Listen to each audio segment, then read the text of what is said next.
அட்டகத்தி மெட்ராஸ் படங்களை தொடர்ந்து ரஜினிகாந்த் நடித்த கபாலி என்கிற மிக பிரம்மாண்டமான வெற்றி படத்தை இயக்கிய திரு ரஞ்சித் இன்றைய நமது விருந்தினர். வணக்கம். வணக்கம். வாழ்த்துக்கள். மகிழ்ச்சி.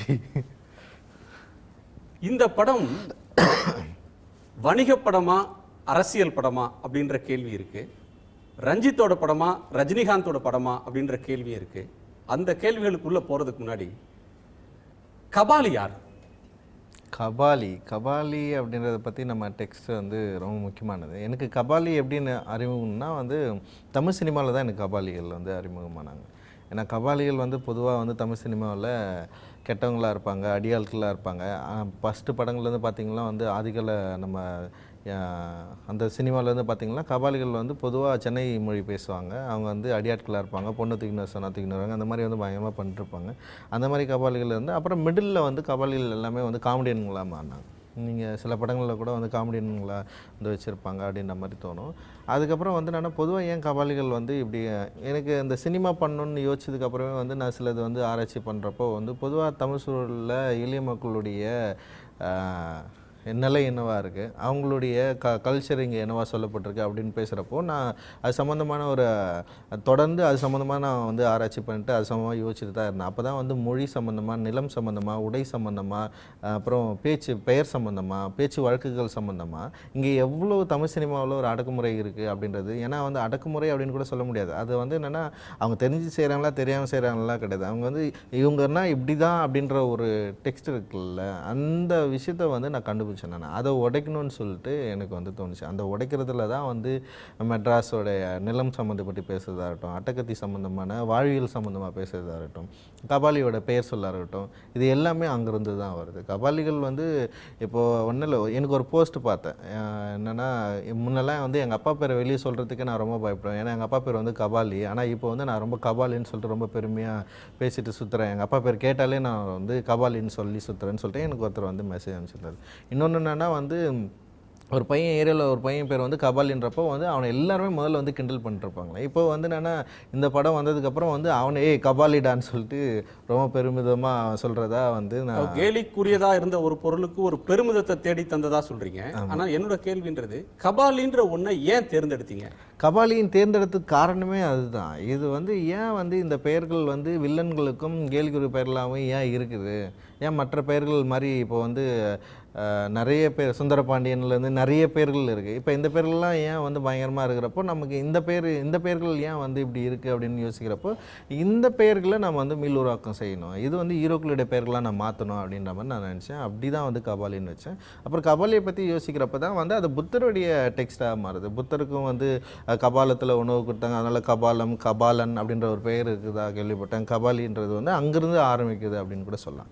கபாலீஸ்வரன் கோயில் கூட வந்து புத்த விகார் அப்படின்ற ஒரு டெக்ஸ்ட் வேறு, ஒரு ஆராய்ச்சி வேறு இருக்குது அப்படின்றப்போ வந்து அப்போ இது அது சம்மந்தமாக சம்மந்தமாக இருக்குது அப்படின்றது வந்து என்னால் புரிஞ்சதுனால அது ரொம்ப நான் வந்து கவனமாக இதை வந்து இங்கே வச்சே ஆகணும். ஏன்னா என்னுடைய எல்லா படங்களுக்கும் ஃபஸ்ட்டு நான் ஹீரோ சம்மந்தமான ஒரு கதை ஏதாவது வச்சுருக்குன்னு வச்சுக்கலாம், ஃபஸ்ட்டு கபாலின்னு சொல்லிட்டு தான் எழுதவே ஆரம்பிப்பேன் நான்.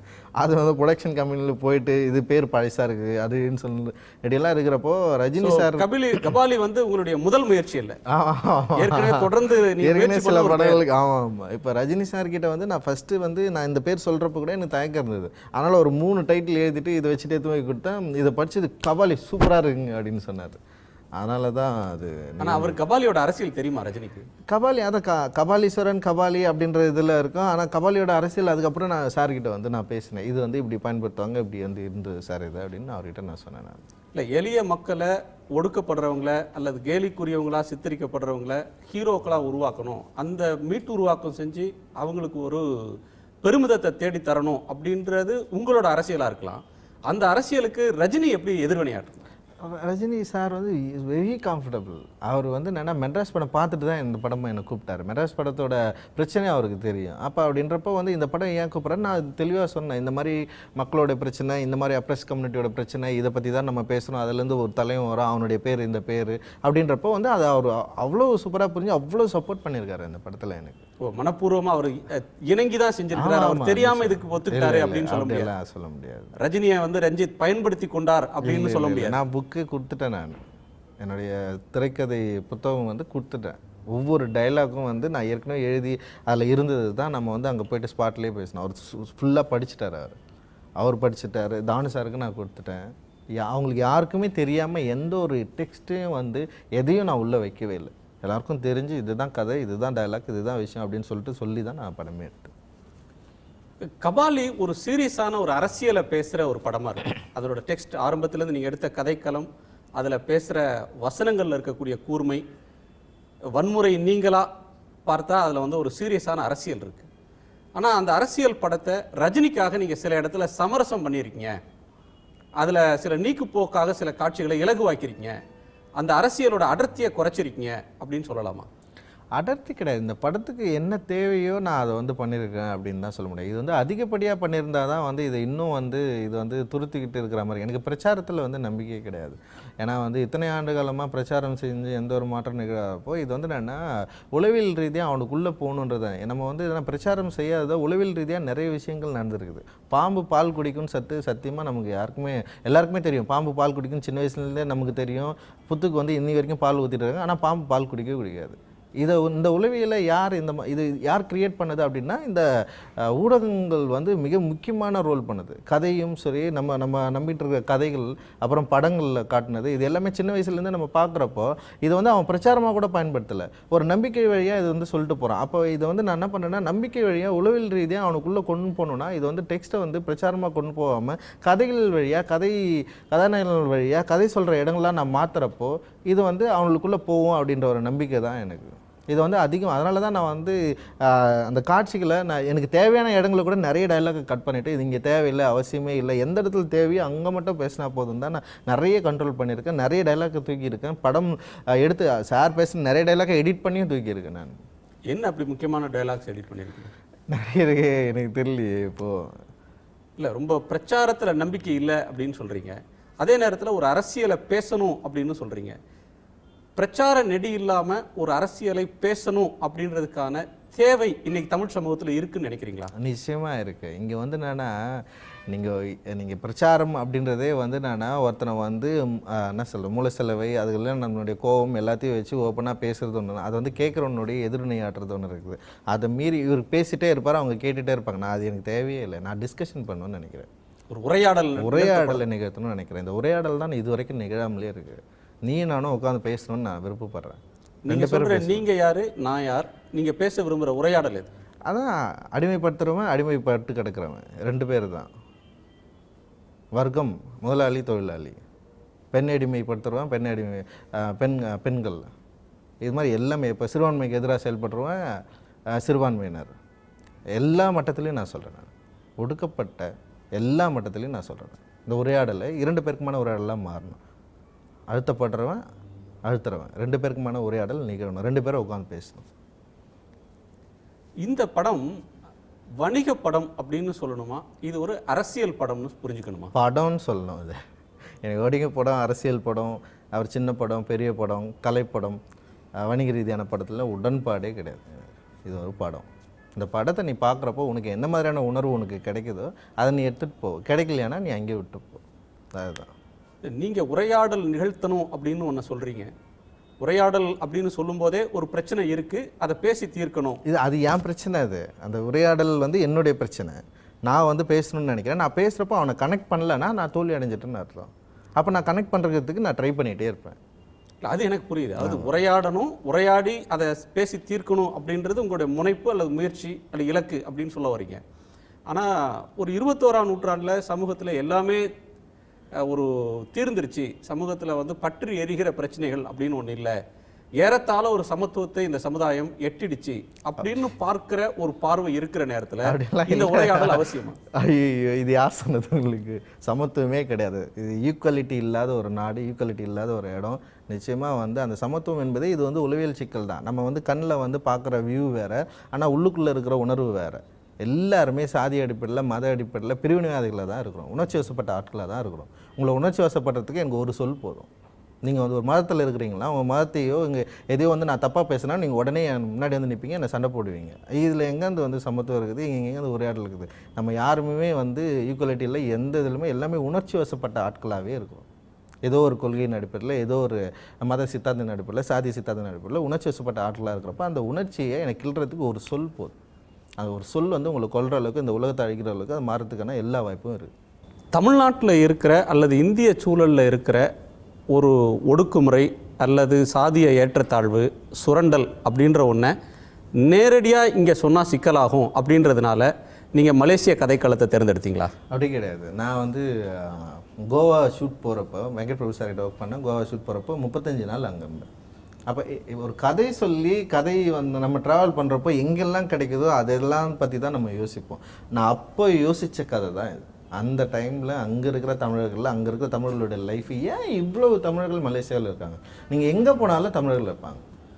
அப்போ ஏன் இவ்வளோ தமிழர்கள் வந்து இது ஒரு தமிழர் நாடா, இது வந்து ஏன் வந்து இப்போ நம்முடைய தமிழ்நாடு விட இது வேற ஒன்றா இருக்குது. இங்கே லேண்ட்ஸ்கேப்லேருந்து எல்லாமே வேற இருக்குது. ஆனால் தமிழர்கள் இப்படி இருக்கிறாங்க, அவங்களோட உடை இருக்குது, அவங்களுடைய மொழி இருக்குது. செம்ம இன்ட்ரெஸ்டிங்கான ஒரு பிளாட் வந்து எனக்கு அப்போ தான் நான் முதல் முறையாக பார்த்தேன். நான் அப்படி அது ஒர்க் பண்ணணும்னு நினச்சிறேன். அப்படி ஒர்க் பண்ணணும்னு நினச்சது தான் அதோட விளைவு தான் இது. மற்றபடி வந்து அதுக்கப்புறம் பேசப்படுற அரசியல் எங்கன்னா தமிழர்கள் எங்கே போனாலும் இதை நம்ம பேசலாங்க. லேண்டோ, மொழி, இடமோ மாறுறதுல பிரச்சனையே கிடையாது. தமிழர்கள் எங்கேயுமே தமிழர்கள் தான். இல்லை, மலேசியாவில் இப்படியான ஏற்றத்தாழ்வு, ஜாதி ரீதியான ஏற்றத்தாழ்வு அல்லது சுரண்டல்னு ஒன்றும் இல்லை. அங்கே பூர்வக்குடி அவங்களுக்கான முன்னுரிமை, மலாயா மக்களுக்கான முன்னுரிமை அப்படின்ற ஒன்று வந்தது. அப்படி சொல்ல முடியாது. ஏன்னா நான் போயிட்டு நேரடியாக மீட் பண்ணி பேசியிருக்கேன். நான் அதனால் ஆரம்ப காலகட்டத்தில் இங்கேருந்து போனவர்கள் முக்கால்வாசி பேர் வந்து தலித்துகள் தான். அங்கே போயிட்டு வந்து தான் அவங்க இன்னைக்கு வரைக்கும், நீங்கள் போயிட்டு பாருங்கள், அந்த மக்களை, தோட்டங்களில் வசிக்கிற மக்கள் இன்னைக்கு வரைக்கும் கேஏல கூட பார்க்காதவங்க நிறைய பேர் இருக்காங்க. தினசரி கூலிகளாக ஒரு ஓட்டு வீடு, அந்த அவங்க கட்டி கொடுக்குற வீடுகள்லேயே அவங்களுடைய லைஃப் வாழ்ந்து முடிஞ்சு போகுது. அந்த ஜென்ரேஷனில் குறைந்தபட்ச குழந்தைகள் மட்டும்தான் வெளியே வராங்க படிச்சுட்டு. ஆனால் கல்வியும் அந்த அளவுக்கு அங்கே பெருசாக அந்த வாய்ப்பு வந்து அங்கே இல்லை. இப்போ எக்கச்சக்க ஜாதி சங்கங்கள் இருக்கு. இப்போ பணக்கார மட்டத்தில் மட்டும்தான் அந்த ஜாதி பிரச்சனை இருக்குதுன்னு அவங்க சொல்கிறாங்க. மற்றபடி வந்து காதல் திருமணங்கள் எல்லாருமே பேசிக்கிறாங்க, பழகிறாங்க. நம்ம ஒரு மாதிரி டவுரி பிரச்சனை அங்கெல்லாம் எல்லாமே இருக்குது. ஆனால் உயர் சமூகம், அதாவது பணம் வசதி படைத்தவர்கள் மத்தியில் இந்த சாதி வந்து மிகப்பெரிய ரோல் பண்ணுது. அப்போ அவன் என்ன பண்ணுறான்னா, அவன் ஒரு கூட்டத்தை கூட்டி ஒரு கூட்டத்தை சேர்த்துக்கிறான். இது அது இங்கிருந்து தான் அது போதாங்க. அதாவது ஆரம்ப காலகட்டத்தில் இருந்த சாதி மிடில் வந்து காலி ஆகுது. மிடில், ஏன்னா அங்கே எல்லாருமே வந்து இந்துன்ற தன்மைக்குள்ளே தான் ஒன்றா வராங்க. அங்கே வந்து ஜாதி அடிப்படையிலையும் இது அடிப்படையில் இந்தியன்ஸு, இந்து அப்படின்ற இந்து மத அடிப்படையில் தான் எல்லாருமே ஒன்று சேர்றாங்கன்னு வச்சுங்களேன். ஆனால் அதுக்கு அடுத்தது இப்போ வந்து அந்த ஜாதி அடிப்படையில் எல்லாமே ஒன்று சேர்றாங்க. ஜாதி அடிப்படையில் சங்கங்கள் நிறைய இருக்குது. நான் போகிறப்போ நான் நிறைய தேடி இருக்குது, நிறைய இடத்துல சங்கங்கள் இருக்குது, ஜாதி சங்கங்கள். இங்கேருந்து வந்து குறிப்பிட்ட சாதியை சேர்ந்த பிரபலங்களை கூப்பிட்டு அங்கே போயிட்டு விழா நடத்துறதெல்லாம் நடந்துட்டு இருக்குது. இப்போ கூட சமீபத்தில் ஒரு விழா நடந்தது. மலேசிய தமிழ் சமூகமும் ஜாதிய சமூகம் தான் அப்படின்னு சொல்ல வர்றீங்க? தமிழ் சமூகமே ஜாதிய சமூகம் தான். அதில் மலேசிய தமிழ் சமூகத்துக்கு விதிவிலக்கு இல்லை. அதெல்லாம் கிடையாது. மொரிஷியஸில் தான் ஓரளவுக்கு வந்து இது காணாமல் போயிருக்குன்னு சொல்லிட்டு நான் கேள்விப்பட்டேன். மொரிஷியஸில் புலம்பெயர் தமிழர்கள் எங்கே போனாலும் தன்னுடைய சாதியை கூட கொண்டு போகிறாங்க. இதுதான் ரொம்ப மோசமான ஒரு சூழல். இது நிலம், அதாவது அவ்வளோ வழிகள், போர் எல்லாத்தையும் மீறி போயிட்டு போனால் கூட வந்து இந்த சாதியிலேருந்து இந்த சாதியில் தான் பொண்ணு எடுப்பேன், இதுதான் இது வேணும் அப்படின்னு சொல்லிட்டு பேசுறது இருக்குதுல்ல. இதை விட வந்து ஒரு மோசமான நிகழ்வு இந்த தமிழ் சமூகத்துக்கு. இது எப்போ போகும்னு எனக்கு தெரியல. நான் தமிழன் தான், நான் தமிழ் தான். என்னுடைய தமிழ் உணர்வு வந்து அவ்வளோ பெரிய என் பொண்ணு பேர் மகிழினிலிருந்து எனக்கு வந்து தமிழ் உணர்வு. என் பேர் கூட பி இனிஷியல் போட்டு யாரும் சொல்லக்கூடாதுன்னு தான் பாரஞ்சித்து நான் போட்டு வச்சுருக்கேன். அவ்வளோ தமிழ் உணர்வு, அவ்வளோ தமிழ் வரி எனக்கு இருக்குது. ஆனால் நான் வந்து சாதியில் வந்து தாழ்ந்தவன்ற ஒரு இது இருக்குல்ல, அது என்னால் ஏற்றுக்கவே முடியாது. அந்த ஈக்குவலிட்டிக்கு தான் நான் போராடிட்டுருக்கேன், பேசிகிட்டு இருக்கேன். மலேசிய கதைக்காக எந்த அளவுக்கு ஆராய்ச்சியில் ஈடுபட்டீங்க? மலேசியா கதைக்காக இப்போது புத்தகங்கள் நிறைய கிடைக்குது, நம்ம போயிட்டு ட்ராவல் பண்ணுறதுக்கு இருக்குது. அதனால் வந்து அது ரொம்ப ஈஸி தான். ஒரு படம் பண்ணணும்னு நினைக்கிறப்போ, ஒரு எழுத்து எழுதுன்னு நினைக்கிறப்போ அது பற்றின ஆராய்ச்சின்றது ரொம்ப சுலபமான விஷயம் தான். அது கஷ்டமான விஷயம்னு எனக்கு தோணலை. நிறைய புத்தகங்கள் படித்தேன், நிறைய தலைவர்களை போயிட்டு அங்கே மீட் பண்ணேன். எல்லா விதமான தலைவர்களும் நான் மீட் பண்ணேன். எல்லாரையும் மீட் பண்ணேன். அவங்க என்ன சொல்கிறாங்க, என்னவா இருக்குது எல்லாத்தையும் பேசிட்டு, அதுக்கப்புறம் வந்து அங்கே இருக்கிற மக்கள்கிட்ட போய் பேசணும். அங்கே இருக்கிற கல்ச்சர் என்னவா இருக்குது. கோயில் திருவிழாக்களை போய் பார்த்தேன். அந்த கோயில் திருவிழாலாம் அங்கே நடக்கிற திருவிழா தான். கோயில் திருவிழாக்கள் நடக்கிற கலவரங்கள், முக்கியமாக கலவரங்கள் வந்து கோயில் திருவிழாக்கள் தான் நடந்திருக்காங்க.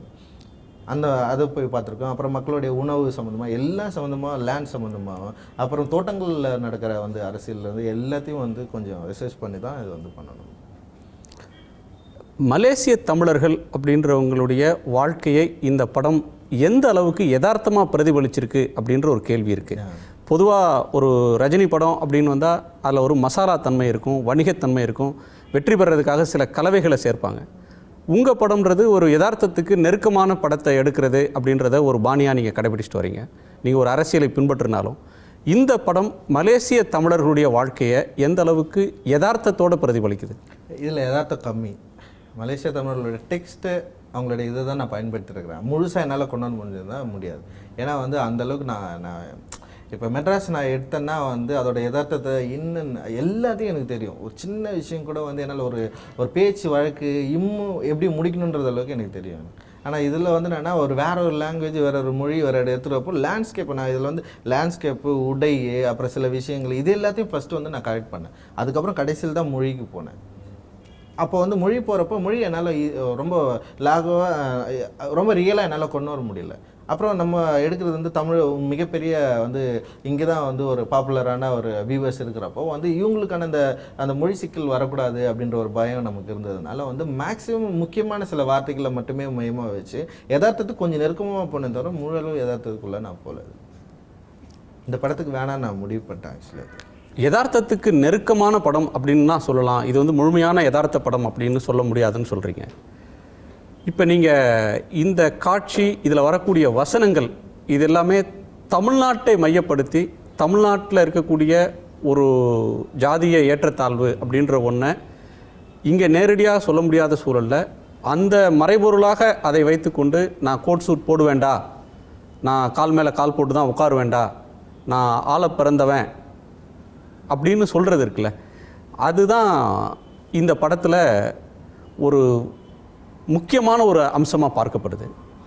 இது வந்து திட்டமிட்டு ஒரு தலித் படம் அப்படின்ற ஒரு முத்திரை இதுக்கு கிடைக்கணும்னு நீங்கள் செஞ்ச ஒன்றா, அல்லது கதைப்போக்கில் வரணும் அப்படின்னு விட்ட ஒன்றா? இல்லை, முதல்ல வந்து தலித் படம் அப்படின்றதே நான் வந்து எதிர்க்கிறேன். நீங்கள் இத்தனை ஆண்டு காலமாக இந்த சினிமாவில் எத்தனை படங்கள், சின்ன கவுண்டர் வந்திருக்கு, தேவர்மன் வந்திருக்கு, எக்கச்சக்கமான படங்கள் வந்திருக்கு. அப்போ தேவர்மன் வந்து நீங்கள் தேவர் படம்னு சொல்லுவீங்களா? அப்புறம் வந்து சின்ன கவுண்டர் படங்களை வந்து சின்ன கவுண்டர் படம்னு சொல்லுவீங்களா? இப்போ இந்த மாதிரியான சொல்லாடலே வராதப்போ எதுக்கு தலித் படம்ன்ற ஒரு சொல்லாடல் வருதுன்றதை முதல்ல வந்து நான் எதிர்க்கிறேன். அதுக்கு இதில் வந்து நான் உடன்படவே இல்லை. ரெண்டாவது வந்து என்னென்னா உடை சம்மந்தமான அரசியல் அப்படின்றது பொதுவாக அப்ரெஸ்டு கம்யூனிட்டிக்கும் ரொம்ப முக்கியமானது. வெறும் வந்து தலித்துகள் மட்டும் கிடையாது. நீங்கள் வந்து தமிழ் சமூகம், இங்கே தமிழ் சமூகத்தில் இங்கே தலித்துகள் வந்து பிரச்சனையாக இருக்கிறது மாதிரி தான் நீங்கள் வந்து தமிழ் சமூகம் வெளியே போகிறப்போ அங்கே வந்து அந்த கம்யூனிட்டிக்கு தமிழ் சமூகம் வந்து அப்ரெஸ்ட் கம்யூனிட்டியாக இருக்குது.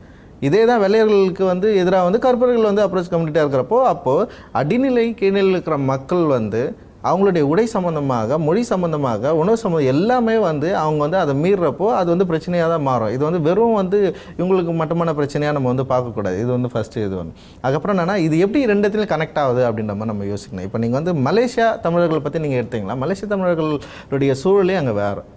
அங்கே என்னென்னா வந்து இவங்க அதாவது மலாய்க்காரர்கள் வெள்ளையாக இருப்பாங்க, சீனக்காரர்கள் வெள்ளையாக இருப்பாங்க, தமிழர்கள் தான் கருப்பாக இருப்பாங்க. அவங்க அப்போ அவங்களுடைய அந்த ரெண்டு பேரோட பாயிண்ட் ஆஃப் வியூவில் தமிழர்கள் எப்படி இருப்பாங்கன்றதை நம்ம வந்து பார்க்கணும் ஃபஸ்ட்டு.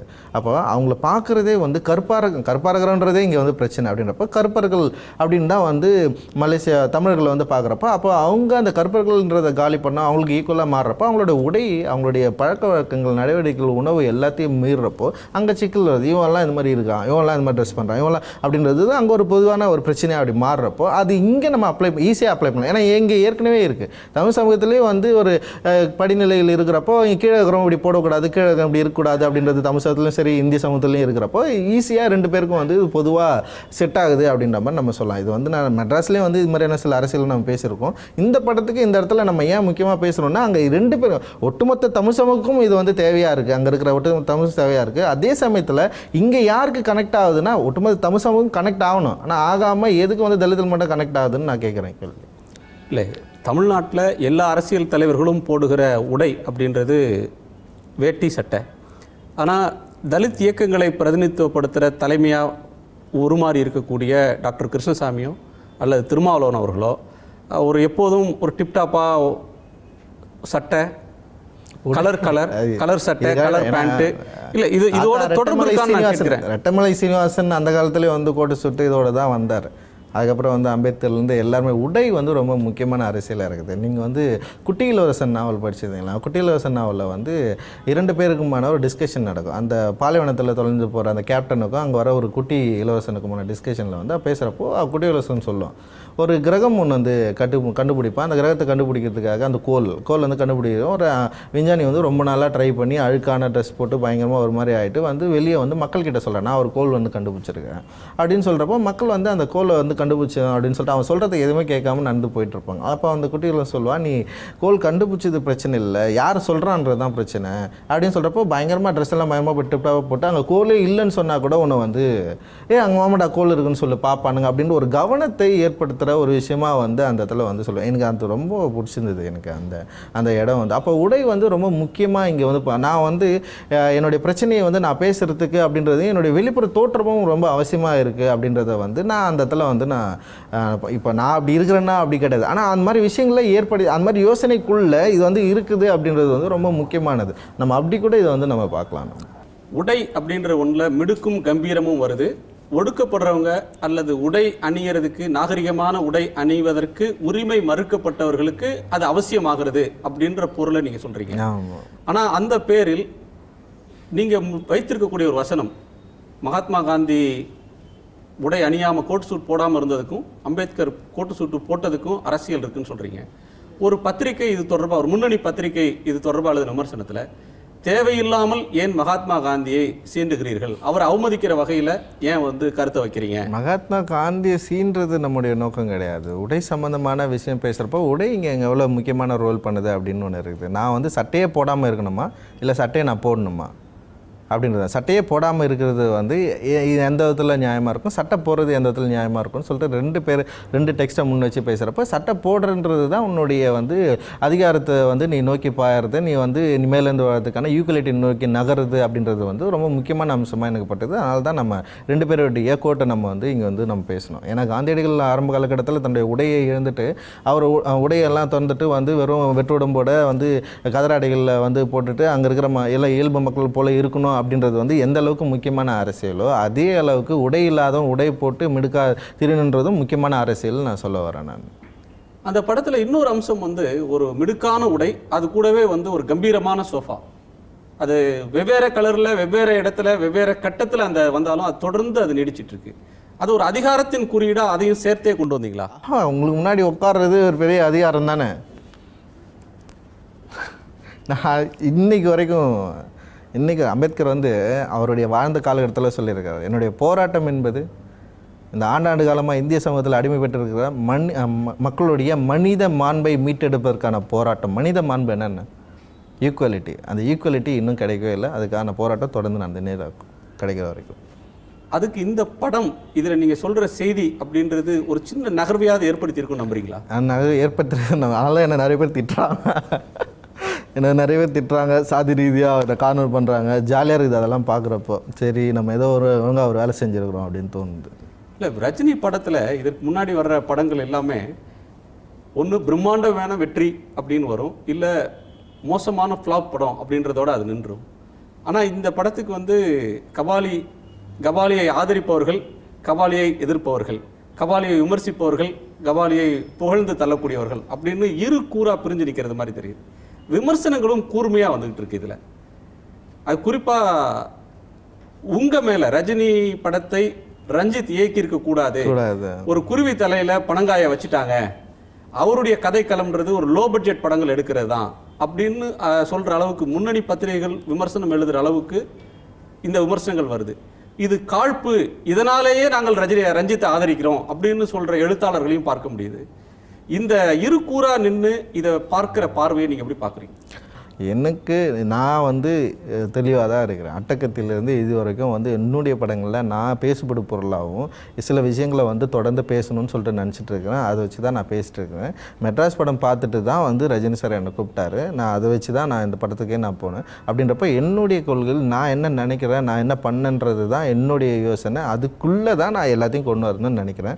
இதுக்கு விமர்சனம் வரப்போ நீ என்னை வந்து இந்த படைப்பு ரீதியாக விமர்சனம் பண்ணுறப்போ நிச்சயமாக நான் பதில் சொல்லுவேன். நான் இது திரைக்கதை அமைப்பு சரியில்லை, இதில் வந்து கதாபாத்திரங்கள் தேர்வு, இது இந்த ப்ராப்ளம், இந்த இப்போ நான் அதுக்கு வந்து நான் வந்து பதில் சொல்ல கடமைப்பட்டிருக்கேன். இது இல்லாமல் என்னுடைய சாதி ரீதியாக நீ என்னை வந்து வேறு ஒரு பாயிண்ட் ஆஃப் வியூவில் நீ தாக்குறேன்னா அதை நான் வந்து எதிர்க்கிறதுக்கு ரொம்ப ஜாலியாக தான் இருக்கிறேன். அது எனக்கு பிரச்சனையே இல்லை. அந்த கோபம் ஏற்படலைன்னா நான் வேலை செய்யலைன்னு அர்த்தம். ஒரு உங்களுடைய அரசியல் பணிக்கான எதிர்வினையா நீங்க அதை பாக்குறீங்க. எதிரணை இருந்தால் தான் வேலை செய்ய முடியும்னு நினைக்கிறேன். எதிரணை இல்லைன்னா நம்ம வேலை செய்ய முடியாது. அப்ப இது வந்து ஒரு வணிக சினிமா கலைப்படைப்பு அப்படின்றதெல்லாம் தாண்டி இது ஒரு அரசியல் செயல்பாடு. அரசியல் செயல்பாடாக தான் இந்த ப்ராஜெக்டை பார்த்துருக்கீங்க. கலையே அரசியல் தான். கலையே அரசியல் தான். மாவோ வந்து தான் தெளிவாக சொல்கிறாரு. கலை வந்து மக்களுக்கானதுன்னா மக்களுக்கானது மக்களுடைய பிரச்சனை என்ன அப்படின்னு நான் கேட்குறாரு அவர்.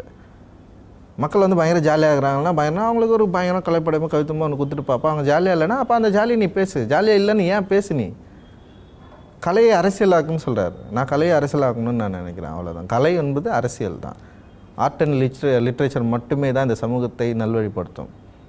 அதுக்குள்ளே நம்ம என்ன பண்ணுறோமோ அதுதான் வந்து எல்லாருக்கும். ஒரு மகாபாரதம் அப்படின்ற ஒரு ஆர்ட் வந்து இன்றைக்கி ஏன் இவ்வளோ தூரம் இவ்வளோ உள்ளக்குள்ளே மக்களுக்குள்ளே பரவி கிடக்குது? அது எதுக்கு வந்து இந்துஸ் அது தூக்கி வச்சு உள்ளே கொண்டு வந்து ஏன் அவ்வளோ பெரிய விஷயம் பண்ணியிருக்கிறான்? கதையாடல்கள் ரொம்ப முக்கியம். அப்போது ஆர்ட்டு செவிவழி கதைகள் ஆர்ட் வந்து ரொம்ப முக்கியமான வேலை பண்ணியிருக்கு இந்த சமூகத்தில். அப்போ அந்த ஆர்ட்டுக்குள்ளே நம்ம வந்து பேசுறதுக்கு அவசியமானப்படுது. அப்போ ஆர்ட் வந்து இங்கே அரசியலாக இருக்குது. அதனால் அரசியல் படம்லாம் ஒன்றும் கிடையாது. ஆர்ட்டே அரசியல் தான். அரசியல் அப்படின்னு வரும்போது ரஜினி அரசியலுக்கு வருவாரா அப்படின்றது ஒரு 20 வருஷமா விடை தெரியாத கேள்வியாகவே தள்ளி போயிட்டு இருக்கு. சமீப காலமாக அவர் அரசியல் படங்கள் அல்லது அரசியல் நெடி இருக்கக்கூடிய வசனங்கள் அல்லது அரசியல் சர்ச்சையை ஏற்படுத்தக்கூடிய வசனங்கள் அப்படின்றத திட்டமிட்டு கவனமாக புறக்கணிச்சுட்டே வந்திருக்கிறார் ரஜினிகாந்த். ஒரு அருணாச்சலம் அந்த காலகட்டத்துக்கு பிறகு பார்த்தீங்கன்னா, பாட்ஷா அந்த காலகட்டத்துக்கு பிறகு பார்த்தீங்கன்னாலே ஒரு இரட்டை அர்த்தம் இருக்கிற ஒரு அரசியல் சென்ஸை தரக்கூடிய எந்த வசனத்தையும் அவர் பேசலை. மாறா பஞ்ச் டயலாக் வேற மாதிரி பேசுவார். ஆனால் இங்கே பஞ்ச் டயலாகே அரசியல் டயலாகாக வருது. இதில் ரஜினியை எப்படி கன்வின்ஸ் பண்ணீங்க? கன்வின்ஸ் பண்ணல. அவருக்கு இந்த கதையோட ப்ராப்ளம், இந்த கதையோட பிரச்சனை, கதைக்குள்ளே பேசப்படுற பொருள் இது அவர் தெரிஞ்சிருக்கிறதுனால இதை வந்து அக்செப்ட் பண்ணிட்டு தான் அவர் பண்ணார். எந்த இடத்துலையுமே நான் கூட சில இடங்களில் வந்து இது வேணான்னு சொல்கிறப்ப இல்லை நம்ம பேசலாம் இதை அப்படின்னு சொல்லிட்டு பேசினார். அவ்வளோ தைரியமாக அவ்வளோ சப்போர்ட்டிவாக இருந்தார் ரஜினி சார். ஆக்சுவலி ரொம்ப புரிஞ்சுக்கிட்டு செம சூப்பரான ஒரு இது மாதிரி நான் யாரையும் பார்த்ததே இல்லை. அவர் டூல். அதை நம்ம கரெக்டாக பயன்படுத்திக்கணும், அவ்வளோதான். அவர் வந்து அவ்வளோ ஒப்பு கொடுப்பார், அவர் கேட்பார். ஆனால் சில விஷயங்கள் வந்து வேணான்றப்போ நம்ம அது என்னவா இருக்குது அப்படின்னு சொல்லிட்டு முடிவு எடுப்போம். சில விஷயங்கள் இதை பேசுனது எல்லாமே அவரோட முழு சமூகத்தோட திருப்தியோடு பேசின வசனங்கள் தான். ரஜினி அப்படின்ற ஒரு ஆளுமை தமிழில் ஒரு கொண்டாடப்படுற, எல்லா காலத்திலும் கொண்டாடப்படுற ஒரு மிக முக்கியமான ஆளுமை. இன்னைக்கு தமிழ் அப்படின்றத தாண்டி இந்தியா முழுமைக்கும் பேசப்படுற ஒரு ஆளுமையாக இருக்கிறார். அப்படி அவருக்கான படம் எடுக்கிறப்ப எந்த இயக்குனரும் அதில் கரைஞ்சி தங்களுடைய சுய அடையாளத்தை இழந்துட்டு ரஜினிக்கு இந்த டயலாக் வச்சா பொருத்தமாக இருக்கும், இந்த ஒரு நகைச்சுவை காட்சி வச்சா நல்லாயிருக்கும், இவ்வளோ ஸ்டைலிஷாக வச்சா நல்லாயிருக்கும் அப்படின்னு ரஜினி மட்டுமே ஒவ்வொரு இடத்துலையும் துருத்திட்டு நிற்கிறது தான் இதற்கு முன்னாடி இருந்த படங்களில் பார்த்துருக்கோம். இந்த படத்தில் ரஜினின்றவர் காணாமல் போய் அவர் வந்து ஒரு பாத்திரமாக மாறி அவருடைய தனித்தன்மை வேறு மாதிரி வெளிப்படுறதுக்கு ஒத்துக்கிட்டு இயக்குனர் என்ன சொல்கிறாரோ அதுக்கு இயக்குனரோட முத்திரை வந்து ஒவ்வொரு இடத்துலையும் தெரிகிறது மாதிரியான ஒரு ஏற்பாட்டுக்கு அவர் எப்படி இணங்கினார்? முதல்ல என்னுடைய விருப்பம் நான் இப்படி படம் பண்ணுறது தான். ஆனால் அவருடைய விருப்பம் இந்த மாதிரி படம் பண்ணுறது தான். அவர் வந்து என்னை கூப்பிட்டு பேசுனதே வந்து வேறு ஏதாவது நான் பண்ணணும், இது வரைக்கும் நான் ஒன்று பண்ணிட்டேன், வேறு ஏதாவது ஒன்று பண்ணணும், ரசிகர்களுக்கும் பிடிக்கிற மாதிரி அதே மாதிரி நான் வேறு ஒன்றா இருக்கணும் அப்படின்னு அவர் பேசுகிறப்ப தான் இந்த கதையை வந்து அவருக்கு ரொம்ப பிடிச்சிருந்தது. அவரோட விருப்பம் தான் அது. அவர் வந்து இதை உடைக்கணும்னு நினச்சார். தொடர்ந்து அவர் பண்ணிகிட்டே இருந்தார்ல, அது வேணாம் நான் வேறு ஒன்று பண்ணணும்னு நினச்சார். படம் பார்த்து முடிச்சதுக்கப்புறம் அவர் சொன்னது தான், சூப்பர் ரஞ்சித், கம்ப்ளீட் ரஞ்சித் படமாக இருக்குது, இதுதான் வந்து மக்களுக்கு தேவை, இதுதான் போய் சேரணும், நிச்சயமாக ரசிப்பாங்க, நீங்கள் கவலைப்படாதீங்கன்னு சொல்லிட்டு அவ்வளோ கான்ஃபிடென்ட்டாக இருந்தது அவர் தான். கடைசி டைமில் கூட படம் பார்த்துட்டு அவ்வளோ சந்தோஷமாக வந்து பயங்கர சந்தோஷமாக என்கிட்ட பேசினார். கவலையே படாது, நீ செம்ம சூப்பர் படம் பண்ணிட்டு மக்களுக்கு ரொம்ப பிடிக்கும் நீ அப்படின்னு சொல்லிட்டு அவ்வளோ சப்போர்ட்டிவாக இருந்தார் ரஜினி சார். அவருக்கு ரொம்ப பிடிச்ச அவர் ஏற்றுக்கிட்டு இந்த மாதிரி ஒன்று பண்ணோம் அப்படின்னு சொன்ன அவர் சொன்ன வார்த்தை கூட செம்ம சூப்பரான வார்த்தை. இது ரஜினியோட கிளீஷே சீன் எதுவுமே கிடையாது. கிளைமேக்ஸ் இருக்குதுல்ல, கிளைமேக்ஸ் வந்து நாங்கள் வேணான்னு சொல்லிட்டு முடிவு பண்ணுறப்போ ரஜினி சார் வந்து அமெரிக்காவில் வந்து ஒரு 2 நாள் கழித்து ஃபோன் பண்ணி வந்து அதை வைங்கன்னு அவர் தான் சண்டை போட்டார். பொதுவாக தமிழ்நாட்டில் ரஜினி ரசிகர்கள் ரஜினி இறந்து போவது மாதிரி மறைபொருளாக காட்டினா கூட ஏற்றுக்கொள்ள மாட்டாங்க. இது அவரோட முடிவு. கிளைமேக்ஸ் வந்து வேணுன்றது வந்து அவரோட முடிவு. ஃபோன் பண்ணி நான் தான் சார்லாம் பேசிட்டு சரி அதை தூக்கிடலான்னு சொல்லிட்டு ஒரு முடிவு பண்ணிட்டோம். முடிவு பண்ணதுக்கப்புறம் ஒரு 2 நாள் கழிச்சு வந்து அமெரிக்காவில் வந்து எனக்கு ஃபோன் பண்ணுறாரு. ஃபோன் பண்ணிட்டு அஞ்சித் சார் நான் பயங்கரமாக யோசித்தேன், எனக்கு இந்த 2 நாளாக மைண்ட்லேயே இருக்குது, தயவுசெய்து அந்த கிளைமேக்ஸை வச்சுருங்க, எடுக்காதீங்க, அதை வச்சா தான் வேறு ஒரு படம், இல்லைன்னா அது ரஜினி படமாக மாறிடும்னாரு. இதுதான் அவருடைய விருப்பம். இந்த முடிவெல்லாம் சில முடிவெல்லாம் அவர் எடுத்தது தான். எனக்கு அதுதான் மிகப்பெரிய ஆச்சரியம். எப்படி வந்து என்னை இவ்வளோ சுதந்திரமாக விட்டாருன்னா அவர் என்னை வந்து அலோ பண்ணார் எல்லாத்துக்குமே. இந்த படம் வெளிவந்து இவ்வளவு ஒரு பக்கம் கொண்டாடப்படுது, கமர்ஷியலாக மிகப்பெரிய ஹிட், இந்தியா முழுமையும் அல்லது உலகம் முழுக்க திரையிடப்படுற தமிழ் படம் அப்படின்ற ஒரு பெருமை இது கிடைச்சிருக்கு. வணிக ரீதியாக மிகப்பெரிய கிட்டத்தட்ட 30 கண்ட்ரீஸில் வந்து ரிலீஸ் பண்ணியிருக்காங்க ஃபர்ஸ்ட் டைம். இவ்வளோ பெரிய வெற்றி இங்கே சமூக வலைதளங்கள்லையும் வெகுஜன ஊடகங்கள்லையும் கூட காரசாரமான விமர்சனங்கள் இதுக்கு மேலே வருது. இந்த ரசிகர்கள் பார்த்த பிறகு அவருக்கு சில ஃபீட்பேக் கிடைச்சிருக்கும். இந்த படத்தை வெளியிட்ட பிறகு ரஜினியோட ரியாக்ஷன் என்னவா இருந்தது? நேற்று பேசினார், செம ஜாலியாக பேசினார். நேற்று சென்னையில் ஏர்போர்ட்டில் இறங்கினது உடனே எனக்கு தான் ஃபோன் பண்ணார். டேரக்டர் சார் அப்படின்னார். சார் இப்படி இருக்கு அப்படின்னு சொன்னோடனே வந்து பயங்கர சந்தோஷப்பட்டார். நம்ம ரசிகர்களே அப்படி தான் சார், வெயிட் பண்ணுங்க சார் அப்படின்னு சொன்னார். அவர் மாற சார் அப்படின்னு சொன்னார். இந்த எதிர்மறையான விமர்சனங்கள் அவர் கவனத்துக்கு போச்சா? நான் இன்னும் அதை பற்றி பேசல சார்கிட்ட. அவர் அது இருந்து தான் என்கிட்ட பேசியிருக்கவே மாட்டார். அவர் என்கிட்ட ரொம்ப சந்தோஷமாக பேசினார் நேற்று. பொதுவான மானுட விடுதலையை பேசுறது அப்படின்றது ஒன்று, ஒடுக்குமுறைக்கு எதிராக நீதிக்கு ஆதரவாக எந்த அடையாளமும் இல்லாமல் பேசுவது என்பது ஒன்று, இன்னொன்று சுயஜாதி பெருமிதை அப்படின்ற ஒன்றை வச்சுக்கிட்டு பேசுறதுன்றது ஒன்று. இந்த படத்தை எந்த வகையில் சேர்க்கறது? ஒட்டுமொத்த மானுட விடுதலை பேசுகிறது தான் இது. அதாவது ஆண்டான் அடிமை அப்படின்றப்பவே 2 பேருக்குமான பிரச்சனை. அது வெறும் அடிமை சமூகம் மட்டுமே வந்து பிரச்சனைன்னா இங்கே ஒன்றுமே கிடையாது. நான் யார்கிட்ட விடுதலை வேணும்னா என்ன ஆள்றவங்க கிட்ட தான் நான் விடுதலை. அப்போ ஆள்றவன் மாறணும், நானும் மாறணும்னா 2 பேரும் தான் இதில் வந்து நம்ம பேசி ஆகணும். தலித்துகளே வந்து இது வந்து ஒழிணும்லாம் ஒன்றுமே நடக்காது. உயர் சமூகத்தில் அம்பேத்கர்கள் பிறக்கணும். தலித் சமூகத்தில் அம்பேத்கர் பிறகுல எந்த வித பிரயோஜனமே கிடையாது. இதுக்கப்புறமும் வந்து பிறக்கிற அம்பேத்கர்கள் வந்து தயவு செஞ்சு உயர் சமூகத்தில் பிறந்தா மட்டுமே தான் ஈக்குவலிட்டி, இந்த மானிட விடுதலை கிடைக்கும்.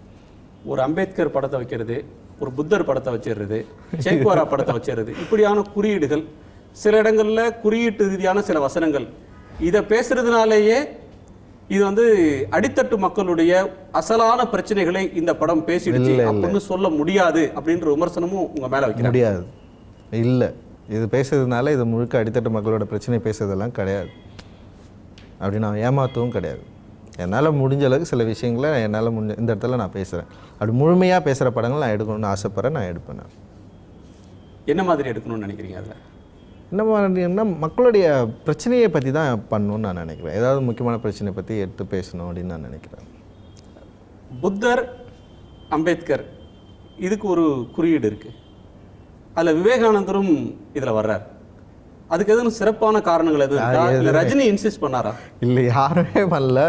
மலேசிய மக்கள்கிட்ட நான் போகிறப்போ வந்து விவேகானந்தர் வந்து எல்லார் வீட்லேயும் இருந்தார். அங்கே நிறைய இடத்துல வந்து விவேகானந்தர் வந்து ஆக்சுவலி மைஸ்கில் ஸ்கூல்னு நான் போனேன். நான் மைஸ்கில் ஸ்கூல் தான் வந்து இதில் நம்ம படத்தில் வந்து லைஃப் ஃப்ரீ ஸ்கூலாக நம்ம பண்ணியிருக்கோம். அவங்க வந்து என்னென்னா இந்த ட்ராப் அவுட் ஸ்கூல் பசங்களை வந்து அவங்க தான் அங்கே 8th 9th படித்து முடிச்சுட்டு பசங்க எல்லாமே சின்ன வயசில் தமிழ் பசங்க வந்து பிள்ளைங்க வந்து படிப்பை விட்டு ஃபுல்லாக கேங்ஸ்டருக்குள்ளே போயிடுதுங்க, ட்ரக்ஸ் அப்படின்னு சொல்லிட்டு யாரும் அந்த மாதிரி பசங்களை போயிட்டு இவங்க வந்து கொண்டு வந்து படிக்க வச்சு தொழில்முறை கல்வி ஏதோ சொல்லி கொடுத்து அவங்கள வந்து வேலைக்கு அனுப்புறது தான் அவங்களோட வேலை.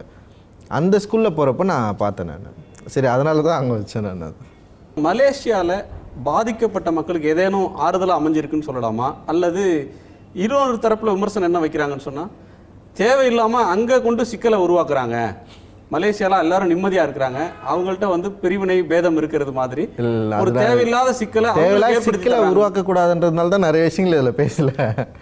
அது சிக்கல் எதுவும் உருவாக்கக்கூடாதுன்னு தான் சரி நம்ம அந்த இறையாண்மைக்குள்ளே அவங்களுடைய இறையாண்மைக்குள்ளே சரி நம்ம சில விஷயங்கள்லாம் பேசுவோம்னா அவாய்ட் பண்ணிட்டு தான் ரொம்ப கவனமாக சிக்கல் இல்லாமல் சில விஷயங்களில் கோர்த்து குறைந்தபட்சமேனும் அந்த மக்களுடைய உரிமைகளை நம்ம பேசணும்னு சொல்லிட்டு பேசியிருக்கோம். அதில் அவங்களோட ரியாக்ஷன் என்ன? அந்த படம் ரொம்ப சந்தோஷமாக இருக்குது. நிறைய பேர் எனக்கு ஃபோன் பண்ணாங்க, ரொம்ப சந்தோஷப்பட்டாங்க. ஏன்னா அந்த நிறைய ரிவ்யூஸ்க்கு வந்து அவங்க தான் வந்து நல்லா இல்லை அப்படின்னு பேசுகிறவங்களுக்கு அவங்க தான் நிறைய பேர் பதிலடி கொடுத்தாங்க. இந்த படத்தை டெக்ஸ்ட்டை வந்து எடுத்து வச்சு அதில் வந்து யாரோ ஒருத்தவங்க வந்து விசித்ராவோ அவங்க பேர் சரியாக தெரியல, அவங்க வந்து மிகப்பெரிய ஒரு கட்டுரை எழுதியிருக்காங்க. இந்த படத்தோட ஒவ்வொரு சீனையும் வச்சு அங்கே நடந்த வந்து போராட்டங்கள், அங்கே நடந்த பிரச்சனைகளை பற்றி ஒரு பெரிய கட்டுரைகள் வந்து எழுதியிருக்காங்க. இந்த மாதிரி பெரிய சப்போர்ட்டிவான விஷயம் மலேசியாவில் மிகப்பெரிய ஹிட் படம் வந்து அந்த அளவுக்கு வந்து அவங்க இந்த படத்தை வந்து பயமாக கொண்டாடுறாங்க. அவங்களுக்கான படமாக இதை எடுத்துக்கினாங்க அப்படின்னு நான் நினைக்கிறேன். அவங்க ஏன்னா எனக்கு வந்ததை வச்சு நான் சொல்கிறேன். ரஜினி படத்தில் 2 விஷயங்கள் தொடர்ந்து இருக்கும். ஒன்று நகைச்சுவை, இன்னொன்று எல்லா தரப்பினரும் பார்க்கறதுக்கான ஒரு ஜனரஞ்சகத்தன்மை இருக்கும். ஆனால் இந்த படத்தில் நகைச்சுவைன்ற ஒன்றை வேணும்னே தவிர்த்தது மாதிரி தெரியுது. அதுக்கு என்ன பிரத்யேகமான காரணம் எதுவும் இருக்கா? ஒன்றுமே இல்லை, கதைக்கு அது தேவையே படல. கதாபாத்திரங்கள் மட்டுமே தான் இது வந்து உருவாக்கும். நான் வந்து கதைக்கு இப்போ நம்ம கதையை தேர்ந்தெடுக்கிறப்பவே அது நகைச்சுவை வருமா வராதான்னு நமக்கு தெரிஞ்சது. இந்த கதையை தேர்ந்தெடுக்கிறப்பவே வராதுன்னு நான் முன்னாடியே எனக்கு தெரியும். அப்போ வந்து சில கேரக்டர்கள் மூலமாக சில விஷயங்கள் நம்ம க்ரியேட் பண்ணி நம்ம ட்ரை பண்ணோம். அதுவும் இது அவசியப்படல ஏன்னா கதை ஷூட் போகிறப்போ வந்து அது மாதிரி தேவையே படலை. அப்படின்றப்போ வந்து நான் ஒரு ஆர்டிஸ்ட்டாக யோசிக்கிறப்போ அது நிச்சயமாக தேவைப்படல. அதுதான், மற்றபடி வந்து வேணுன்ட்டு ஒதுக்கலாம் இல்லை. அது உண்மையிலே வந்து கதைக்கு அது தேவைப்பட்டிருந்தால் அது வந்துட்டுருக்கும். அது யாராலும் கட்டுப்படுத்த முடியாது. ஜனரஞ்சகம் அப்படின்ற ஒன்று இந்த படத்தில் ரொம்ப குறைவாக இருக்குது. எப்போ பார்த்தாலும் யாராவது துப்பாக்கியில் சுட்டுக்கிட்டே இருக்கிறாங்க. ஒரு மிதமிஞ்சின வன்முறை இந்த படத்தில் இருக்குது.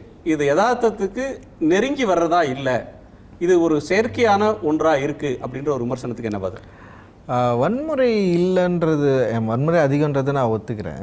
ஆனால் வந்து வன்முறை தேவையில்லைன்னா கதைக்கான ஒரு நோக்கத்தோடு தான் அது வந்து செயல்படும். அது வந்து யதார்த்தத்தை மீறி தான் இருக்குது. இப்போ கிளைமேக்ஸ் பைட்டெல்லாம் அப்படி தான் இருக்குது, யதார்த்தத்தை மீறி தான் இருக்குது. கதையை சுவாரஸ்யப்படுத்துறதுக்காக சில விஷயங்களை கொஞ்சம் ஓவர்ஃப்ளோ பண்ணியிருக்கேன், அவ்வளோதான். ரஜினி தன்னோட வயதை ஏற்றுக்கொண்டு 60 வயதை கடந்தவர், தன்னோட வயதை உணர்ந்து அந்த வயதுக்கேற்ற கதாபாத்திரத்தில் நடிக்கிறது இந்த படத்தினோட ஒரு மிக முக்கியமான ஒரு அம்சம். அவர் இதுக்கு தயாராக இருந்தாரா, அல்லது நீங்கள் இப்படி ஒரு கதையை கொண்டு போய் சொன்னப்ப அவர் விரும்பி இந்த வயதை ஏற்றுக்கொண்டாரா, இல்லை நீங்கள் அவரை கன்வின்ஸ் பண்ணீங்களா? இல்லை, இந்த கதையை சொன்னதுக்கப்புறம் ஃபஸ்ட்டு அவர் சொன்னது ஓகே சொன்ன பாயிண்ட்டே வந்து இது வயசான கேரக்டர்ன்றதுனால தான். நான் கதை சொன்னேன், இந்த மாதிரி ஒரு வயசான ஆள் இப்படி பண்ணுறாரு அப்படின்னு சொன்னோன்னே இங்கேருந்து சூப்பர் சார் அப்படின்னு சொன்னது ஃபஸ்ட்டு. அவர் 5 ரீசன் அவருக்கு ரொம்ப பிடிச்சது. அதில் ஃபஸ்ட்டு அவர் சொன்னது, நான் வயசானவனா இந்த வயசுலேயே நான் நடிக்கிறது தான் சார் செம்ம சூப்பர் அப்படின்னு ஃபஸ்ட்டு சொன்னார். அது ஏன்னா அவருடைய சூஸ் தான் அது. நான் வந்து கதை சொன்னேன், எனக்கு அவர் பிடிக்காது அப்படின்றதெல்லாம் எந்த நோக்கம் இல்லை. ஒரு கதை நம்ம சொன்னதுக்கப்புறம் இது செலக்ட் பண்ணதே வந்து அந்த வயசான கேரக்டராக இருக்கிறதுனால தான் வந்து செலக்ட் பண்ணார். 5ல் ஒரு காரணம் வயசு, மற்றதெல்லாம் சொல்ல முடியாது. பேக்ட்ராப்பு, அப்புறம் வந்து பாட்டு இல்லை, டான்ஸ் இல்லை, அப்புறம் வந்து இந்த மாதிரி ஃபைட் சீக்வன்ஸில் வந்து சில இந்த மாதிரி விஷயங்கள்லாம் இல்லை, எல்லாமே கொஞ்சம் ரியலிஸ்டிக்காக இருக்குது. அந்த மாதிரி மொழி, அப்புறம் வந்து படத்தோட தன்மை, படம் எப்படி போய் முடியுது, இது எல்லாமே சொன்னார் அவர் 5 ரீசன். படத்தோட வரிகள் வந்து கூர்மையான அரசியல் அங்கங்கே பேசுது. ஆண்டைகளின் கதை முடிப்பான் அப்படின்லாம் வருது. அது ப்ரோவோக்கிங்கா இல்லையா? ப்ரோவோக்கிங் கிடையாது. நீங்கள் வந்து என்னென்னா இப்போது அப்படி தூண்டி ஒரு சமூக எழுச்சி பெறுதுன்னா வேறு மாதிரி இங்கே நடந்திருக்கும். அப்படி கிடையாது. இது வந்து என்னென்னா, இது ஆண்டை அப்படின்றதே இங்கே பெரிய சிக்கலாக உருவாக்கிச்சு. ஆண்டை என்பதே வந்து முதலாளி தொழிலாளி வர்க்கத்துக்கான ஒரு முக்கியமான சொல். ஒரு வந்து ஆண்டைகள் அப்படின்னா வந்து ஒரு நிலப்பகுதியை ஆக்கிரமித்து அந்த நிலப்பகுதியில் வந்து தங்களுடைய வேலைக்காரங்களெல்லாம் வச்சு வேலை செய்கிறவங்களை வந்து நம்ம ஆண்டன்னு கூப்பிடுவோம். அது எப்படி ஒரு சாதிய பேராக இங்கே மாறுச்சுன்னே எனக்கு முதல்ல தெரில. அதுலேயே வந்து ஒரு பெரிய சிக்கல் இருக்குது. ஆனால் அப்படி எதுவும் பண்ணல. அது வந்து ஒரு பாடலாக தான் நம்ம வந்து பார்க்க முடியும்னு நினைக்கிறேன். ஒரு கதை வழி பாடலாக நம்ம தமிழ் இலக்கியங்கள் வரை இப்போ கலிங்கத்து பரணி பாடலில் வந்து எப்படி நீங்கள் வந்து ப்ரோக்கிங்காக நீங்கள் யோசிப்பீங்க, நீங்கள் போர் பற்றிய பாடல் அப்படின்னு சொல்லிட்டு அதில் வர வரிகள்லாம் இருக்குதுல்ல, மிக முக்கியம். அந்த மாதிரி தான் இது அப்படின்னு நான் நினைக்கிறேன். அப்புறம் வந்து என்னென்னா, இது வந்து அங்கே மலேசிய தமிழர்களுக்குள்ளே இருக்கிற வர்க்க வேறுபாடுகளை பேசுகிற ஒரு பாடல் தான். அங்கே இருக்கிற ஆண்டைகள் வந்து அங்கே இருக்கிற தமிழர்களை எப்படி வந்து பயன்படுத்தினாங்க, எப்படி கொடுமைப்படுத்தினாங்க, அப்படி இருக்கிறப்போ அப்போ ஆண்டைகளை வந்து எதிர்த்து பேசுகிறது தான், அவங்கள வந்து மறுக்கிறதுமான ஒரு பாடல் தான் அது. ரஜினிக்கான கிளிஷே இல்லை, ரஜினி படத்தோட கிளிஷே இல்லை அப்படின்னு சொல்கிறீங்க. ஆனால் ரஞ்சித்தோட கிளிஷே இருக்கோ அப்படின்னு சந்தேகம் வர்றது மாதிரி காட்சிகள் அல்லது கதாபாத்திரங்கள் உங்களுடைய முந்தைய படத்தோட கதாநாயகி தவிர மீதி எல்லாரும் ஏதோனும் ஒரு கேரக்டர்ல இருக்காங்க. இந்த படத்தில் ஏன் எல்லாரும் நம்ம பயன்படுத்துகிறோன்னா, இது ஒரு பெரிய படம், எல்லாருக்கும் போய் ரீச் ஆகுது. இப்போ பாருங்கள் 30 கண்ட்ரியில் வந்து படம் ரிலீஸ் ஆகிருக்கு. அப்படின்றப்போ வந்து நமக்கு தெரிஞ்ச ஆட்கள், நமக்கு பழக்கமான பரிச்சயமான நமக்கு கம்ஃபர்டபுளான ஆட்கள் நடிக்கிறப்போ அவங்க இந்த இந்த அவங்களோட சேர்ந்து இந்த படத்தோடு சேர்ந்து அவங்களுக்கும் வளர்ச்சிக்கும் கொஞ்சம் வந்து பயனுள்ளதாக இருக்குன்ற ஒரு சுயம் தான், ஒரு செல்ஃப் என்ன சொல்கிறது, சுயநலம் தான். கூட இருக்கிறவங்களையும் கை தூக்கி விடணும் அப்படி கிடையாது. நமக்கு தெரிஞ்சவங்க சரி இதில் இருந்தாங்கன்னா அவங்க சந்தோஷமாக இருக்கும்னு நான் நினச்சேன். நம்ம கை தூக்கி விடுறதில்ல, அவங்க எல்லாம் நல்லா பயங்கரமாக தான் இருக்காங்க. வழக்கமாக ஒரு படத்துக்கு வர விமர்சனம்ன்றது காட்சி அமைப்பு, திரைக்கதையோட அமைப்பு இப்படியானதோடு நின்றும். பாத்திர தேர்வு அல்லது சீக்வன்சஸில் இருக்கக்கூடிய பிரச்சனைகள், லாஜிக், இது சார்ந்து விமர்சனங்கள் எழுப்ப போகிறோம். ஆனால் இதில் ரஜினி படம்ன்றதுனால வேறு லெவலில் விமர்சனம் வந்து கணைகள் பாயுது. பெரிய பத்திரிகைகளே கடுமையாக விமர்சிக்கிறாங்க. இந்த விமர்சனங்களை நீங்கள் எப்படி எடுத்துக்கிறீங்க? அதாவது என்னென்னா, தனி மனித தாக்குதலை நான் நிச்சயமாக விரும்பவே இல்லை. அதாவது என்னென்னா, என்னையும் சரி ரஜினி சாரையும் சரி அவருடைய பர்சனல் லைஃப் சம்மந்தமாக வந்து பேசுகிறதே என்னால் ஏற்றுக்கவே முடியல. அது வந்து எனக்கு ரொம்ப கோபமாக தான் இருக்குது. ஏன்டா இப்படி பேசுகிறாங்க, ஒரு மன நெருக்கடி தருது, ஏன் இப்படி வந்து பேசுகிறாங்க, ஏன் இப்படி இருக்கிறாங்க அப்படின்றப்போ வந்து இருக்குது. அதுதான் வந்து உத்வேகத்தையும் கொடுக்கும். அவன் பேச முடியாத அளவுக்கு நம்ம ஒர்க் பண்ணணும், அப்போ நம்ம பண்ணல, அப்போ நம்ம பண்ணுறதுக்கான முயற்சியில் இறங்கணும் அப்படின்னு எனக்கு தோணுது. மற்றபடி ஒன்றுமே இல்லை. ஏன்னா அவங்க பேசுகிறவங்க பேசிட்டு தான் இருப்பாங்க, எனக்கு அதை பற்றி பிரச்சனை இல்லை. ஆனால் ஏன் நம்ம சொல்லல இந்த 21ஆம் நூற்றாண்டெல்லாம் பேசிட்டு இருக்கோம், ஆனால் இந்த டைம்லேயும் வந்து இந்த மாதிரியான பேச்சுக்கள் ஏன் தொடர்ந்து வந்துட்டுருக்கு அப்படின்னு படைப்பு ரீதியாக கருத்து ரீதியாக நம்ம வந்து பேசுறதில்ல, கொள்கை விவாதங்களை முன்வைக்கிறதில்ல, நம்ம அதுக்கு பதில் சொல்கிறதில்ல, எந்த வித தடையுமே கிடையாது. அந்த விமர்சனங்களை நான் இன்றைக்கு வரைக்கும் வந்து எல்லா விமர்சனங்களும் படிக்கிறேன். அந்த எல்லா விமர்சனம் படிக்கிறப்போ எனக்கு வந்து எந்த விமர்சனம் வந்து எனக்கு கனெக்ட் ஆகுதோ அந்த விமர்சனத்துக்கு நான் பதில் சொல்லணும்னு நினைக்கிறேன். அது என்னோடய படைப்புகளில் நான் தேடுறேன். அப்போ இந்த ப்ராப்ளம் இருக்குது, உண்மையிலேயே இந்த ப்ராப்ளம் இருக்குது, அப்போ இதை நம்ம எப்படி சரி பண்ணணும்னு சொல்லிட்டு நான் வந்து போகிறேன். அதை நோக்கி நான் நகர்றேன். விமர்சனங்கள் வந்து நான் பாசிட்டிவாக தான் இருக்கேன். ஆனால் தனி மனித தாக்குதல்லையும் வேறு சில தாக்குதல்லையும் உண்மையாக நம்ம கண்டிக்கணும். முள்ளும் மலரும் அப்படின்ற படத்தில் ரஜினியோடைய பிரமாதமான நடிப்பு திறன்லாம் வெளிப்படுத்தியிருந்தார். அப்படியான ஒரு ரஜினியை மீட்டு அவருடைய நடிப்புத்துக்கு தீனி போடுற ஒரு விஷயந்தான் இந்த படத்தோட ஒரு வேலையாக இருந்தது. அதான் என்னோட விருப்பம் அப்படின்னு சொல்லியிருந்தீங்க. அது எந்த அளவுக்கு நிறைவேறி இருக்குன்னு நினைக்கிறேன்? நிறைவேறி இருக்குது, முழுசாகவே நிறைவேறி இருக்குது. அவர் ஆக்டிங் பார்த்திங்கன்னா, நீங்கள் வந்து ரஜினியை வந்து வேறு விதமாக எதிர்பார்த்து உள்ளே போயிருந்தீங்கன்னா அந்த ஏமாற்றம் வந்திருக்கும் நிச்சயமாக. ஆனால் ரஜினி இப்போ இந்த மாதிரியான டெக்ஸ்ட்டு, இந்த மாதிரியான விமர்சனங்கள் வரப்போ இப்போ நீங்கள் போய் பாருங்கள், சின்ன சின்ன ஆக்ஷன் ரியாக்ஷன்லேருந்து பிச்சிருப்பார். நான்லாம் ரசித்து பார்த்துருப்பேன். எப்படா இப்படி ஒரு ப்ரெசன்ஸு, என்ன ஒரு நடிப்பு, என்ன ஒரு அவர் நடிக்கிறதுல அவர் பேசுகிறதுலேருந்து சின்ன ஒரு சிரிப்பார். மற்ற படங்களை சிரிக்கிறது இந்த படத்தை சிரிக்கிறது நிறைய வித்தியாசம் இருக்கும். சும்மா அப்படி கைத்தட்டி ஒரு சிரிப்பார், நான் நல்லா தான் இருப்பேன் அப்படின்னு சொல்லுவார். அது மாதிரி நிறைய சின்ன சின்ன மொமெண்ட்டு அவங்க பொண்ணை பார்க்குறப்போ, ஒய்ஃபை பார்க்குற சீன்லாம் வந்து இப்போ 2 பேரும் காம்பினேஷன் எடுத்துகிட்டு தனியாக ராதிகாத்தி எடுத்துகிட்டு வந்து சீன் வந்து ஓகேவான்னு எனக்கு கேட்குறாரு. கேட்டு நான் சொன்னேன் ராதிகாத்தி எப்படி நடிச்சிருக்காங்க பாருங்கள் சார்னு அவரும் பார்க்கணுன்னு சொல்லிட்டு உட்காராரு. பார்த்ததுக்கப்புறம் பண்ண ஷாட்டு தான் அது. அவர் அழகிற சீன். இது வரைக்கும் அவர் அழகு எப்பவுமே கையை வச்சு இப்படி தான் அழுவார். அந்த படத்துலேயே ஒரு ஷாட்டில் அப்படி அழுதுருக்காரு. ஆனால் அந்த சீனில் பர்டிகுலராக கையை வச்சிருக்க மாட்டார். கண்ணீர் வந்து ரியல் டியர்ஸ். அது அவ்வளோ உணர்ந்து நடித்தார் அவர். டயலாக்லும் சரி எல்லாத்தையுமே அவ்வளோ அவர் உடல்நிலை சரியில்லாத டைமில் பண்ண மிக முக்கியமான சீன்கள் படத்தில் இருக்குது.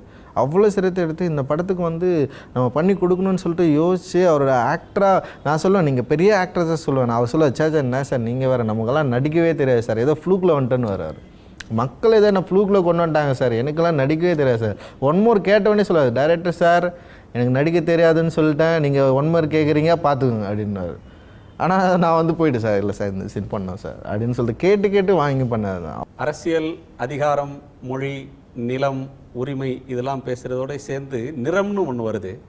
ரஜினியோட முந்தைய படத்தில் அங்கவை சங்கவைன்னு தமிழ் பெயர்களை சொல்லி அவங்கள ரொம்ப இழிவானவங்களாக கருப்பாக காட்டி அதை இழிவுபடுத்துகிற வசனங்களே அதில் இருந்த ஒரு சூழல் மாதிரி இந்த கருப்பை அள்ளி பூசிக்கணும் போல இருக்குன்னு ஒரு ரொம்ப வெள்ளையாக இருக்கிற ஒரு கதாநாயகி சொல்கிற ஒரு வசனம் இதில் வருது. இந்த கான்ட்ராஸ்ட் எப்படி புரிஞ்சுக்கிறேன்? அது என்னோட ஏக்கம் தான். நான் வெள்ளையாக கொஞ்சம் பிறந்துட்டுன்னு ரொம்ப கஷ்டப்பட்டுருக்கேன். நான் ஏன்டா கருப்பாக பிறகு ஒரு டைம்ல எல்லாம் கடுப்பாக இருந்தது எனக்கு. அதோட வெளிப்பாடு தான் அது. நான் ஏன்னா வந்து திராவிட நிறம், தமிழ் நிறம் அப்படின்னு நம்ம பேசுகிறப்போ அந்த கருப்பு இல்லாமல் எனக்கு போயிடுச்சுன்னு சொல்லிட்டு நான் ஒரு டைமில் வந்து பயங்கர கவலைப்பட்டிருக்கேன். நான் அது இருந்திருந்தால் நல்லா இருந்திருக்குன்னு சொல்லிட்டு அந்த ஏக்கம் தான் அங்கே மாறுச்சு. அது ஏன்னா பொதுவாக கருப்பு நிறத்தை வந்து தமிழ் சினிமாவில் கருப்பர்களை வந்து கருப்பாக இருக்கிறவங்கள வந்து கேலி செய்கிற போக்கு வந்து தொடர்ந்து இருந்துகிட்டே இருக்கிறப்போ வந்து அதை நம்ம எதிர்க்கணும், எதிர்த்து பேசணுன்றது வந்து நமக்கு வந்து இருந்தது. அப்படின்றப்போ வந்து கருப்பு நிறம் அப்படின்றது தான் நம்மளோட நிறம் அப்படின்றப்போ வந்து அந்த நிறத்தின் அடிப்படையில் இங்கே ஏன் வந்து இங்கே பேசிகிட்டு இருக்காங்க அப்படின்றப்போ நம்ம அதை எதிர்த்து பேசணும்னு நினச்சதோட விளைவு தான் அது. ரஜினி படம் தமிழ்நாட்டில் ஒரு மாதிரி கிளைமாக்ஸோட முடியுது, மலேசியாலையும் மற்ற நாடுகளையும் போகிறப்ப அந்த இறுதி காட்சி கிளைமாக்ஸ் வந்து வேற. மலேசியாவில் மட்டும்தான் இறுதி காட்சி வந்து மாற்றிருக்கோம். அங்கே இருக்கிற சென்சார் போர்டு வந்து அதை அலோவ் பண்ணல, அதை கட் பண்ணி தூக்கிட்டு அந்த ரஜினி வந்து இது கபாலி சரணடைந்தார், அந்த இவனை வின்சென்ட் வில்லனை சுட்டதுக்கப்புறம் வந்து ஷாட் வந்து கபாலி சரணடைந்தான்னு சொல்லிட்டு ஒரு கார்டு போட்டு முடிக்க சொல்லிட்டாங்க. இது சென்சார் போர்டோட அறிவித்தலின்படி நம்ம பண்ணது. கபாலி ரஜினிக்கு எதிர்பார்ப்பை விடவும் உங்கள் மேலே எதிர்பார்ப்பை அதிகப்படுத்தி இருக்குன்னு சொல்லலாம். உங்கள் திறமைக்கு கிடைச்ச சவால், தீனி, இப்படி எதுனாலும் சொல்லலாம். இந்த ஹோல் எபிசோடில், இந்த ப்ராஜெக்டில் உங்களுக்கு கிடைச்ச பெரிய படிப்பினைன்னு எதை நினைக்கிறீங்க? பெரிய படிப்பினை எல்லாம் எனக்கு தெரியலையே, அப்படிலாம் ஒன்றுமே இல்லை. நான் ஒரு விஷயத்த வந்து பேசியிருக்கேன், அது மக்கள்கிட்ட எப்படி போய் சேர்ந்துருக்கு, அப்படி எப்படி ரியாக்ட் பண்ணுறாங்கன்னு சொல்லிட்டு நான் வெயிட் பண்ணி இது பார்த்துட்ருக்கேன்.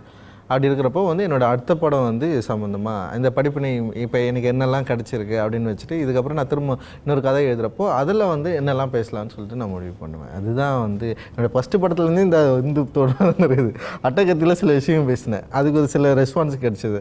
அப்புறம் ஜனரஞ்சமாக வெற்றி கிடச்சிது. சரி, மெட்ராஸில் சில விஷயம் பேசினேன், அதுக்கு வெற்றியும் பரவலான இது விமர்சனமும் எல்லாமே எனக்கு கிடச்சிது. அதை வச்சு தான் நான் கபாலிக்கிட்ட வந்தேன். கபாலியில் எனக்கு சில விஷயங்கள் கிடச்சிருக்கு, இதை வச்சு தான் நெக்ஸ்ட் படத்துக்கு நான் போவேன். பொதுவாக லட்சியவாதத்தோடு வரக்கூடிய இயக்குனர்கள் அவங்களுடைய தொடக்க நாட்களில், படைப்பாளிகள் அவங்களுடைய தொடக்க நாட்களில் தீவிரமான லட்சியவாதம் பேசுகிறதும், அதுக்கு பிறகு ஒரு கமர்ஷியல் ஏரியாவுக்குள்ளே போய் ஒரு பிரம்மாண்டங்கள், அது தர்ற வெற்றி, அது தரக்கூடிய எதிர்பார்ப்பு, அது ஏற்படுத்துகிற பிம்பம், மாயை, இது வந்து அவங்களுக்குள்ளே இருக்கிற படைப்பாளியை சில நேரங்களில் சமரசமாக்கிடும், ஒன்றும் இல்லாமல் செஞ்சுட்டு ஒரு வழக்கமான விஷயங்கள் ஸ்டீரியோ டைப்புக்கு போகிற பாதைக்கு கொண்டு போகிறதையும் பார்த்துருக்குறோம். உங்களோட அடுத்த ப்ராஜெக்ட் அப்படின்றதுல இதே சாயல் இருக்குமா?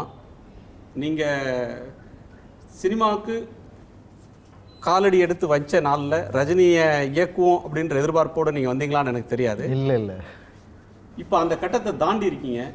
இப்போ அதே வேகம், அதே உணர்வு, அதே மாதிரியான ஒரு தாகத்தோடு தொடருவீங்கன்னு சொல்லலாமா?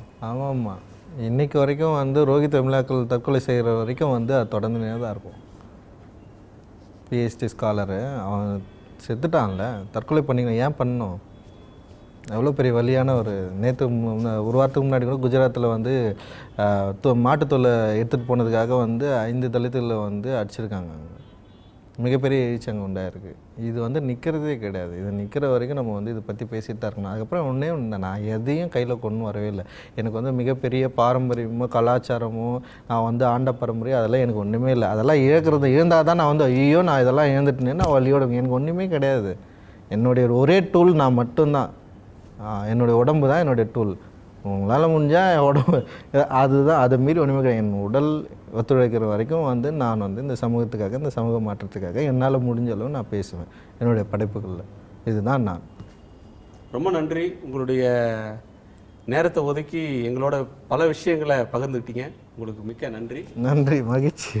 மீண்டும் சந்திப்போம். நன்றி. நன்றி.